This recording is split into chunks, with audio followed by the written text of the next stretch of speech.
سنیں حضور کیا فرماتے ہیں۔ نبی پاک صاحب العلاق صلی اللہ تعالی علیہ وسلم فرماتے ہیں، مسند امام احمد بن حنبل دیکھیے، فرمایا رب اس وقت بڑا ہی مسکرائے گا جب قاتل بھی جنت میں جائے گا، مقتول بھی جنت میں جائے گا۔ یا رسول اللہ مقتول تو گیا، یہ قاتل کیسے چلا گیا؟ حضور فرماتے ہیں جائے گا، اور جائے گا اور رب مسکرائے گا جو اس کی شان کے لائق ہے۔ یا رسول اللہ کس طرح؟ تو نبی پاک صلی اللہ علیہ وسلم فرمانے لگے اس نے ایک مومن کو قتل کیا تھا، وہ شہید ہو کے جنت میں چلا گیا، اب اللہ نے بعد میں اسے توبہ کی توفیق دے دی۔ پہلے اس نے کلمہ پڑھا، پھر یہ میدان میں اترا، کافروں سے لڑا، یہ شہید ہوا، رب نے اسے بھی جنت دے دی۔ قاتل بھی جنت میں، مقتول بھی جنت میں، اور بات اتنی انوکھی ہے کہ رب دیکھ کے مسکرا رہا ہے جو اس کی شان کے لائق ہے۔ ہم جلدی میں ہیں، ہم انتظار نہیں کر رہے کہ شاید توبہ کر جائے، ہم انتظار نہیں کر رہے، لیکن میرے عزیز اتنی جلدی نہ کریں۔ سوچوں کا صاف ہونا، ذہنوں کا پاک ہونا، اور لوگوں کے بارے میں گمان کا اچھا ہونا۔ آپ کسی نفسیات کے ڈاکٹر کے پاس چلے جائیں، اسے کہیں ٹینشن بڑی ہے، میں ان کے مضامین پڑھتا رہتا ہوں، وہ سب سے پہلا سبق آپ کو یہ پڑھائیں گے کہ اچھا سوچا کریں۔ اچھا سوچنے سے بندہ تندرست رہتا ہے۔ کس سے بندہ تندرست رہتا ہے؟ ہیں جی واقعی، یعنی اس والے پڑوسی کے بارے میں بھی اچھا سوچنا ہے، گھر میں اس والے کے بارے میں بھی، چھوٹے بھائی کے بارے میں بھی اچھا سوچنا ہے، اور بڑے کے بارے میں بھی اچھا ہی سوچنا ہے۔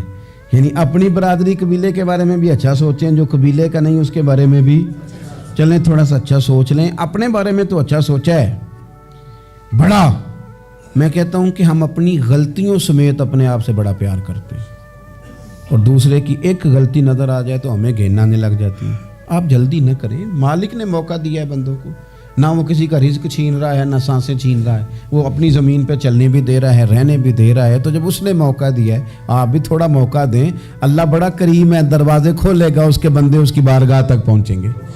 بدگمانیاں اور پھر بدگمانیوں کا عروج، اور اس لیول تک جا کے بات کر دینا ہے کہ جہاں سے خوف آئے کہ یار یہ بات نہیں کرنی چاہیے۔ رسول اللہ تعالیٰ اپنے بندوں سے بڑی ہی محبت فرماتا ہے، بغیر طلب کے، بغیر دعا کے رزق، مال، اولاد، صحت، عافیت، دوست، احباب، ماں باپ، یہ سب نعمتیں اللہ بغیر طلب کے بندوں کو عطا فرماتا ہے۔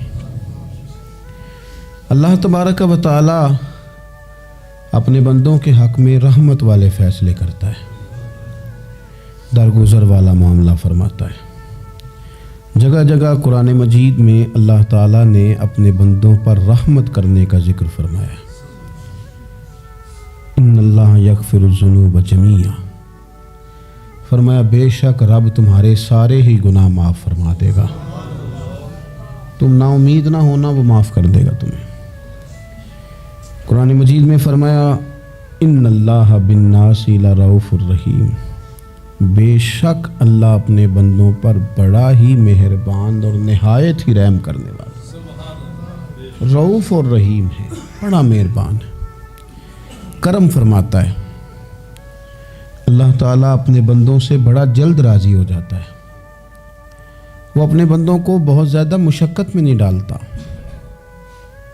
وہ اپنے بندوں سے اپنی نعمتوں کا بدلہ نہیں چاہتا، بہت سخت مشقت والی عبادتیں نعمتوں کے بدلے نہیں چاہتا، وہ بڑی جلدی رحم فرماتا ہے۔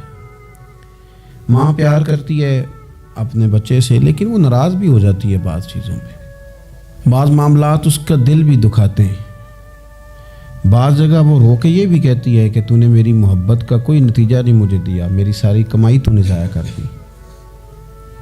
والد بہت ساری جگہوں پہ ناراض ہوتا ہے، شکوہ کرتا ہے، کہتا ہے میری بیماریوں کی، پریشانیوں کی، بڑھاپے کی، کمزوریوں کا سبب بیٹے تو ہی بن گیا، یہ ساری تکلیفیں تو ٹھیک ہو جائیں تو میری شاید عمر بھی بڑھ جائے، صحت بھی ٹھیک ہو جائے، میں زیادہ دیر جوان رہ سکوں۔ ناراض ہوتے ہیں ماں باپ، اسی طرح ماں باپ راضی بھی ہو جاتے ہیں،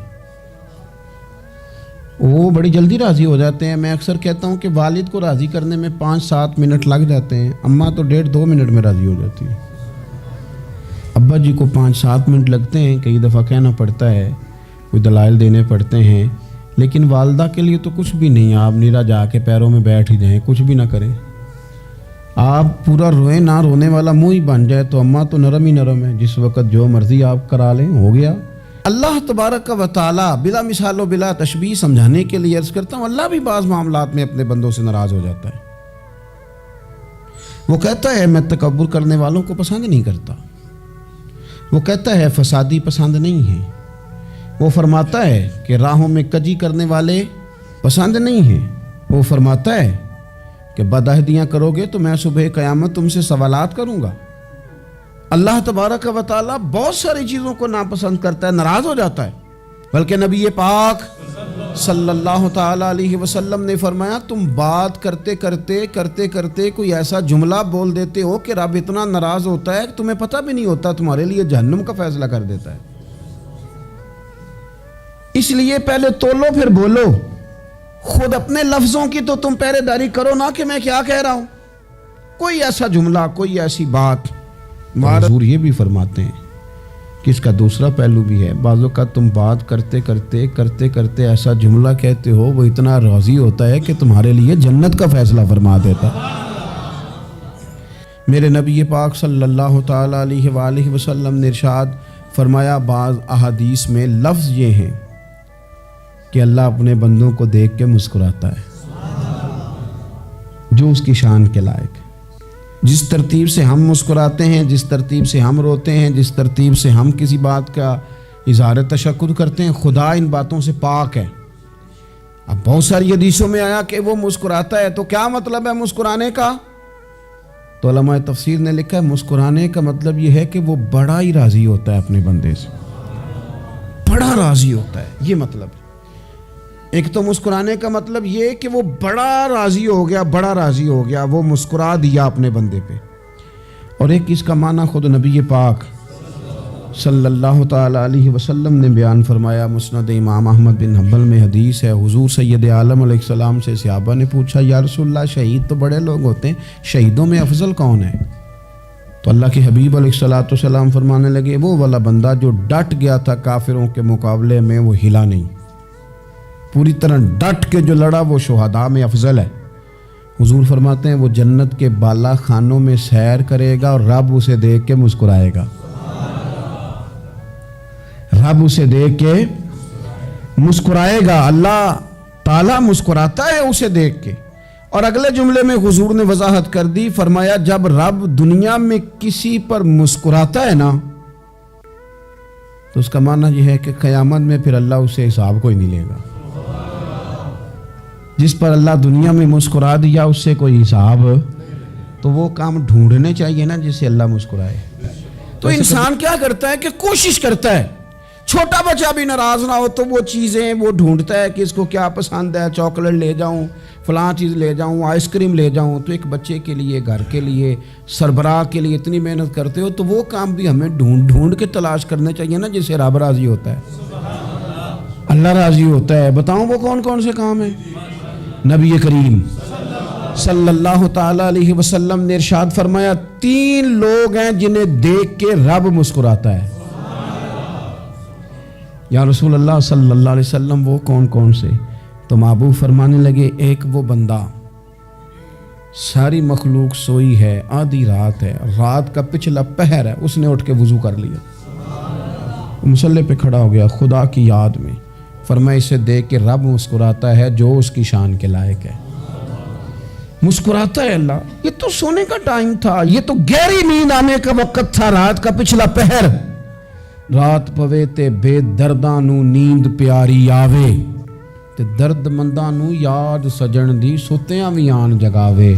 اور ساون کی کالی راتوں میں جب بوندا باندی ہوتی ہے، وہ راتوں کو اٹھ اٹھ روتے ہیں جب خلقت ساری سوتی ہے. اللہ مسکراتا ہے.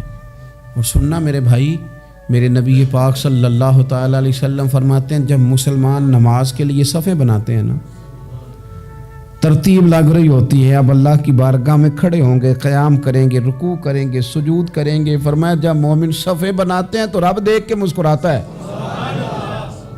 مسکراتا ہے. کمال ہو گئے عروج بندگی کا جب بندے کو دیکھ کے رب مسکرائے. خدا بندے سے خود پوچھے بتا تیری رضا کیا ہے، مسکراتا ہے۔ اور میرے نبی پاک علیہ السلام فرماتے ہیں جب مجاہد جہاد کے لیے صفیں سیدھی کرتے ہیں، آج تو یہ رب کے نام پہ مرنے ہی آ گئے، یہ صفوں میں کھڑے ہوں گے، ترتیب سے لڑیں گے، ترتیب سے گلا کاٹیں گے کافروں کا یا شہادت لیں گے۔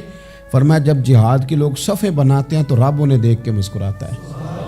کتنے نصیبوں والا وہ بندہ ہے جسے دیکھ کے مسکرا دیا۔ او یار کبھی تیرا بیٹا تیرے سامنے مسکرائے نا چھوٹا تو تیرا دل باغ باغ ہو جاتا ہے۔ تیری ماں بیمار کسی ایک دن صحیح طرح ہنس پڑے تو طبیعت خوش ہو جاتی۔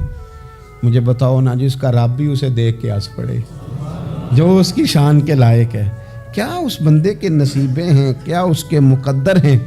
آپ اس مقام پر اپنے آپ کو لائیں۔ اب دیکھیں نا یہ حدیث آپ نے سن لی، اب ہم نے نا اس طرح صفحے نہیں بنانے جس طرح ساری دنیا، اب ذرا صفحے بھی شوق سے بنائیں گے، اب ذرا تھوڑا سا شوق پیدا کریں گے۔ بھئی یہ تو میں وہ کام کرنے لگا ہوں جسے دیکھ کے رب مسکراتا ہے۔ نبی پاک صلی اللہ علیہ وسلم نے فرمایا جب کوئی بندہ توبہ کرتا ہے نا، ہم توبہ کا رٹا لگاتے ہیں، یا اللہ میری توبہ یا اللہ۔ اور توبہ کا تو مطلب یہ ہے کہ پچھلے گناہوں سے پکی توبہ، آج کے بعد یہ غلطی نہ کرنے کا پکا وعدہ، آج کے بعد رشوت تو نہیں نہ لے گا، ملاوٹ تو نہیں نہ کرے گا، یہ توبہ ہے۔ اور اگر سارے کام اسی طرح کرنے تو پھر یہ توبہ کا رٹا ہے، جتنا مرضی لگاؤ۔ حضرت علی بن ربیعہ رضی اللہ تعالیٰ عنہ فرماتے ہیں میں مولا علی کے ساتھ تھا، مقام حرہ کی طرف جا رہے تھے، حضرت علی نے ہاتھ اٹھا کے دعا مانگی ہماری تعلیم کے لیے، ورنہ حضرت علی ہم صحابہ کو محفوظ عن الخطا تو مانتے ہیں نا۔ ہاتھ اٹھا کے کہا اے اللہ ہمارے گناہ بخش دے، تیرے علاوہ کوئی معاف کرنے والا نہیں۔ اور پھر حضرت علی آسمان کی طرف دیکھا اور دیکھ کے نا حضرت علی بن ربیعہ کو تو مسکرائے۔ حضرت علی بن ربیعہ کہنے لگے حضور مسکرائے کیوں ہو؟ فرمانے لگے ایک دن میں حضور کے ساتھ اسی طرح آیا تھا، اسی طرح حضور نے دعا فرمائی تھی ہماری تعلیم کے لیے، اور پھر حضور مجھے دیکھ کے مسکرائے تھے اور فرمایا جب کوئی بندہ رب کی بارگاہ میں اس طرح استغفار کرتا ہے تو رب مسکراتا ہے، اور مسکرا کے فرماتا دیکھ لو میرے بندوں کو پتا ہے کہ میرے علاوہ معاف کرنے والا کوئی نہیں، انہیں پتا ہے، تم اس کی بارگاہ میں رجوع تو لاؤ، آؤ تو صحیح دو آنسو لے کر۔ اقبال کہتے ہیں کہ موتی سمجھ کے شان کریمی نے چن لیا، قطرے دو گرے میرے ار کے انفعال کے، دو میں نے آنسو بہائے تھے تو اس کے کرم نے تو موتی سمجھ کے چن لیے۔ سنو نا حضور اس استغفار کو اللہ کو یار رات کو توبہ کر کے سونا چاہیے ہمیں۔ کچھ غلطیاں ہم کرنا نہیں چاہتے پر ہم سے ہو جاتی ہیں، کچھ دل ہم توڑنا نہیں چاہتے پر وہ ٹوٹ جاتے ہیں، ہماری مجبوری ہوتی ہے ٹوٹ جاتے ہیں۔ رات کو اس کی بارگاہ میں ہاتھ باندھ کے کشکول طلب دراز کر کے خوب استغفار پڑھنا چاہیے کہ مالک بندے ہیں نا کیا کریں، نفس کا ساتھ ہے، دنیا کا ساتھ ہے، خواہشات نفسانیہ، مالک معاف کر دے۔ درد سے توبہ، رسم نہ ہو، کہانی نہ ہو، اکیلے اپنی چارپائی پہ بستر کے اندر منہ دے کے بھی درد سے کہیں گے نا معاف کر دے تو وہ تو مہربانی بڑا ہے۔ میرے نبی پاک صلی اللہ علیہ وسلم مثال دیتے ہیں، فرمایا ایک آدمی صحرا میں جا رہا، صحابہ سے حضور خطاب کر رہے ہیں، فرمایا ایک آدمی صحرا میں جا رہا تھا، اس نے اپنی اونٹنی پہ کھانا پانی پیسے ہر چیز رکھی ہوئی تھی، صحرا تھا بہت بڑا، درمیان صحرا کے گیا تو تھوڑا سا سستانے کے لیے آرام کرنے کے لیے اونٹنی سے نیچے اترا۔ اب اس نے اونٹنی کی لگام اونٹنی کی نکیل اپنے سرہانے کے نیچے رکھی، ہاتھ کے ساتھ پکڑی اور سو گیا۔ تھوڑی ہی دیر کے بعد جب اس کی آنکھ کھلی تو دیکھا اونٹنی غائب ہے۔ صحرا میں وہ پیدل نہ آگے جا سکتا ہے نہ پیچھے جا سکتا ہے، نہ دائیں نہ بائیں، کھانے کو روٹی نہیں، پینے کو پانی کا قطرہ نہیں، تھوڑا ادھر بھاگا ادھر بھاگا، تھک گیا۔ کریم محبوب فرماتے ہیں وہ پوری طرح نڈھال ہو گیا اور مایوس ہو گیا، معاذ اللہ، مایوس ہو کے دوبارہ اسی جگہ آ کے لیٹ گیا جہاں پہلے لیٹا تھا، انتظار کرنے لگا کہ اب موت ہی آئے گی، آخری وقت ہے، اب نہ میں پیدل یہ صحرا کراس کر سکتا ہوں، نہ پیچھے جا سکتا ہوں، نہ کھانا ہے نہ پانی ہے، سوائے موت کے کوئی سہارا نہیں۔ حضور فرماتے ہیں وہ رستے میں دوبارہ لیٹ گیا، اچانک اس نے رخ بدلا تو اونٹنی سامنے کھڑی تھی۔ حضور نے صحابہ سے پوچھا بتاؤ نا اسے بھلا کتنی کو خوشی ہوگی؟ یا رسول اللہ جسے نئی زندگی مل گئی ہے، آپ دیکھیں نا سارے ڈاکٹروں نے کہہ دیا کہ اس کے تو گردے معدہ جگر ہر چیز ختم ہے, گھر لے جاؤ خدمت کرو, ہر طرف پریشانی ہے. وہ بندہ بھی سمجھ گیا ہے کہ آخری وقت آ گیا, کل جاؤں پرسوں جاؤں, تیاری ہو گئی, سب لوگ آ گئے, باہر والے بھی آ گئے, یہ ماحول ایک عجیب رنگ اختیار کر گیا. اچانک ایک ڈاکٹر نے آ کے کہا نہیں غلطی لگ گئی تھی. مجھے بتائیے انداز کیا ہوتا ہے؟ بغیر دعائی کے بندہ اٹھ کے کھڑا نہیں ہو جاتا. میں تو بچ گیا ہوں. نبی پاک صلی اللہ علیہ وسلم فرمانے لگے اس کی اونٹنی مل گئی. بتاؤ بھلا اسے کتنی خوشی ہوگی. یا رسول اللہ وہ تو دوبارہ دنیا میں آ گیا. حضور فرمانے لگے اسے کچھ بھی خوشی نہیں ہوئی. جب کوئی رب کا گناہگار بندہ آ کے توبہ کرتا ہے, رب کو اس سے کئی گنا زیادہ خوشی ہوتی ہے. میرا بندہ آ گیا ہے, میرا بندہ آ گیا ہے, میرے گھر آ گیا. اس نے آنسو بہائے ہیں. اس نے کہا اللہ میں تیرا ہی ہوں, تیرا ہی رزق کھاتا ہوں, تیری ہی زمین پہ رہتا ہوں, تیرے نام سے میری سانسیں چلتی ہیں. وہ آ گیا. فرمایا اس اونٹنی والے سے زیادہ رب کو خوشی ہوتی ہے جب گناہگار آ کے توبہ کرتا ہے. گناہگاروں کے آنسو اس کی بارگاہ میں بڑے مقبول ہیں, لیکن ہم رسم ادا کرتے ہیں, توبہ نہیں کرتے. ہم اپنے آپ کے ساتھ دھوکہ کرتے ہیں, جھوٹ بولتے ہیں. ہم بندہ کوئی ناراض ہو جائے تو ہمیں کو نہیں نیند آتی, اس کے گھر چلے جاتے ہیں. ہم اپنے سارے رشتوں کو, تعلقات کو مینٹین کر کے رکھنے کے عادی ہیں. ہمیں پتہ ہے کہ وہاں میں نہیں جا سکا تو بیٹا بھیجتا ہوں, فلاں شادی پہ میں نہیں جا سکا تو بھتیجا بھیجتا ہوں, بھائی بھیجتا ہوں. ہر تعلق کا ہم نے خیال رکھا کوئی روٹھ نہ جائے. لیکن کمال ہے نا, یہ نہیں سوچا کہ اگر رب روٹھ گیا تو جب وہ روٹھ جائے نا تو سارے رشتے بھی بندے کے پاس موجود ہوں تو کوئی کرامت نہیں ہوتا. پھر کروڑوں روپیہ جیب میں ہوں تو ڈاکٹروں کی دوائیاں اثر نہیں کرتی. وہ روٹھ جائے تو پھر انسان اس طرح سے پھسلتا ہے کہ بڑے بڑے اس کے پاس دروازے ہوتے ہیں پر کسی جگہ اس کا ہاتھ نہیں لگتا. خدا را خیال کریں, دنیا روٹھتی ہے تو روٹھ جائے, رب رسول ناراض نہ ہونے پائیں, اس کا خیال کریں.